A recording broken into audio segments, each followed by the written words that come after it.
Kapit tayo. Habang binubulay natin ang mga salita ng Diyos, tayo muna'y magpapainit ng ating sikmura. Sana magustuhan ninyo ang message na ito sa araw na ito upang ating mapag-usapan ito at ito'y ating ma-apply sa ating sarili.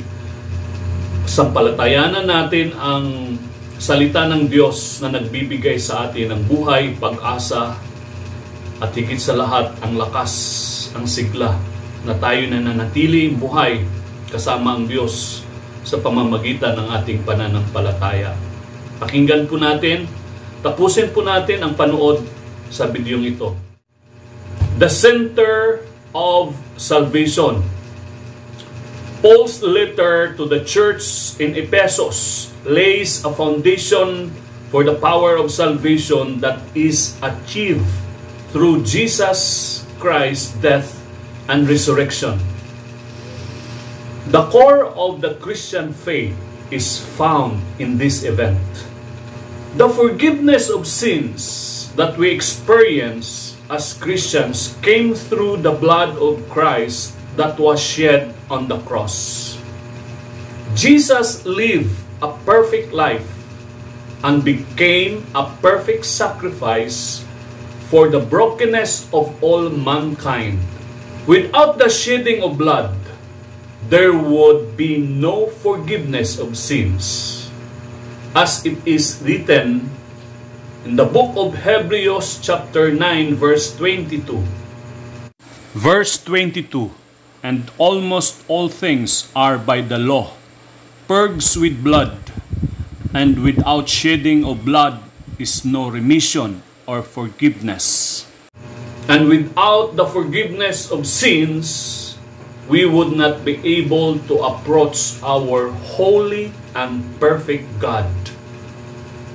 Jesus' life, death, and resurrection made a way for us to have a relationship with Him. Jesus Christ gave His life once and for all, which means that He doesn't have to die again. All of your sins, past, present, and future, are forgiven through Jesus Christ. In fact, nothing can separate you from the love God has for you. Paul says that all of this is in line with God's grace and His promises.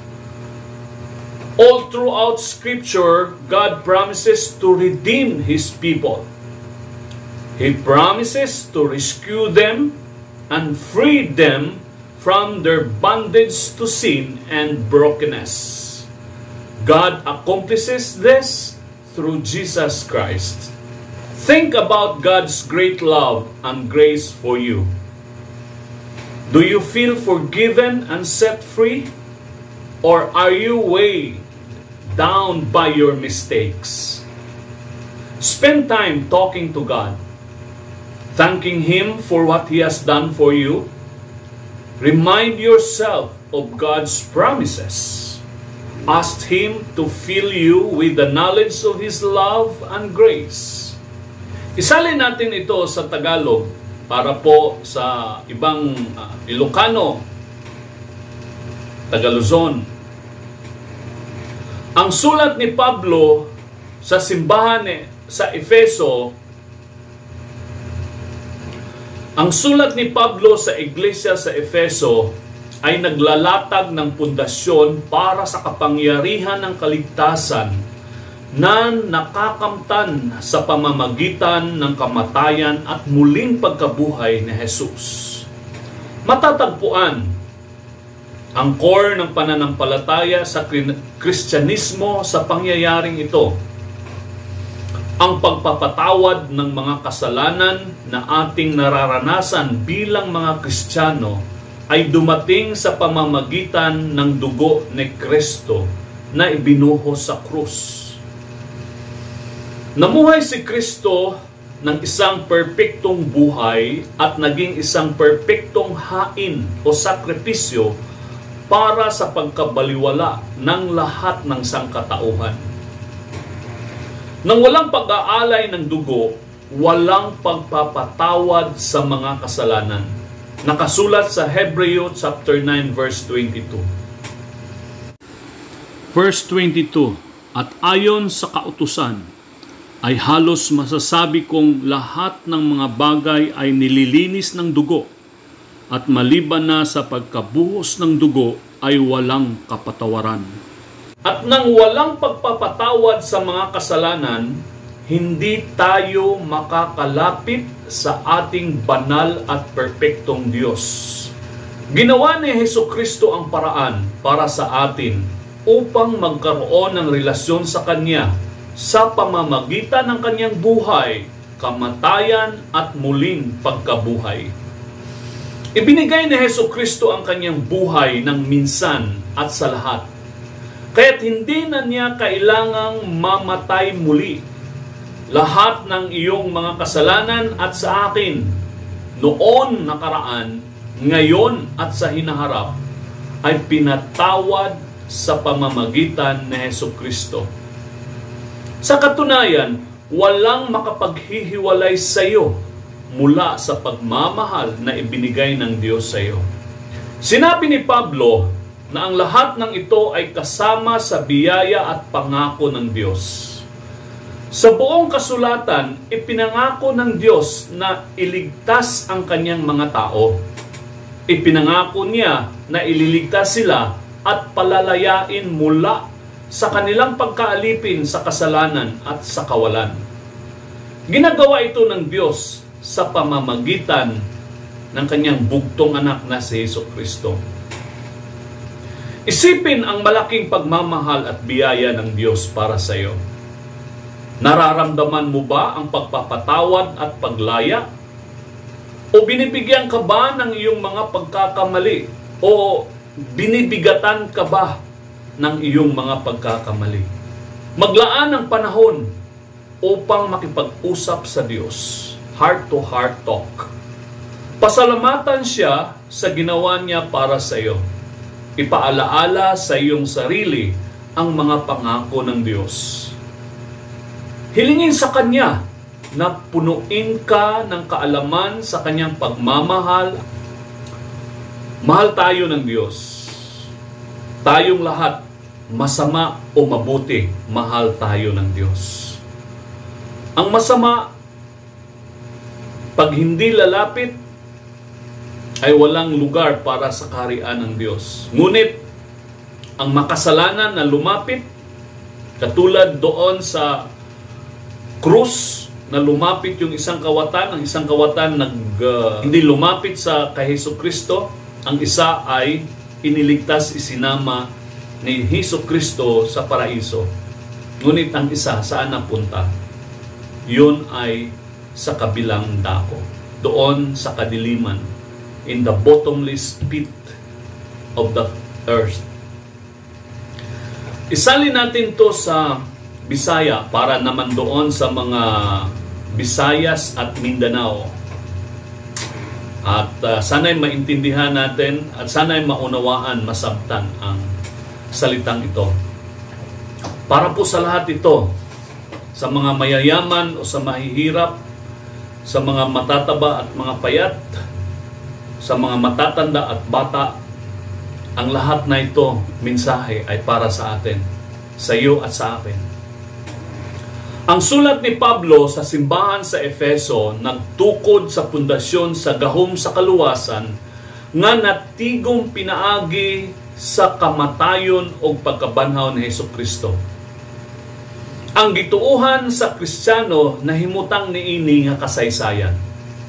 Ang pagpasaylo sa mga sala nga atong giatubang ingon nga Kristiyano mituo gikan sa dugo ni Kristo nga gipalagpot sa krus. Gipuy-an ni Hesukristo ang usa ka hingtungdan nga kinabuhi ug nahimong usa ka hingtungdan nga halad alang sa kaulaw sa tibuok nga katawhan. Walay pagpalagpot sa dugo, walay pagpasaylo sa mga sala. Basahon na to ang Hebreo 9:22. Verse 22, sapagkat tinuod, ubos sa kasuguan, hapit ang tanang butang, pagahinloon og dugo. O gawas sa pag-ula og dugo, walay mahimong pasaylo sa mga sala. Walay pagpasaylo sa mga sala, dili kita makaduol sa atong balaang og hingtungdang Dios. Ang kinabuhi, kamatayon ug pagabanhaw ni Hesukristo naghimo og paagi alang kanato aron adunay relasyon kaniya.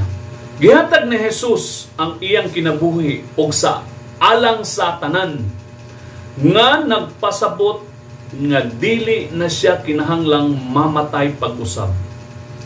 Tanan sa imong mga sala sa una pang panahon, pagkakaron ug sa umaabot pang panahon, giluwas na pinaagi ni Hesukristo.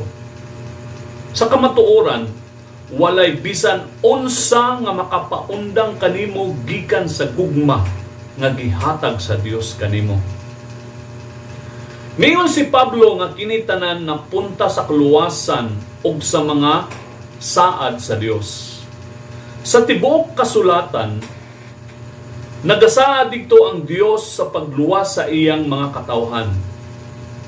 Nagsaad siya sa pagluwas kanila o pagpaubos kanila gikan sa ilang pagkaulipon sa sala o kadautan.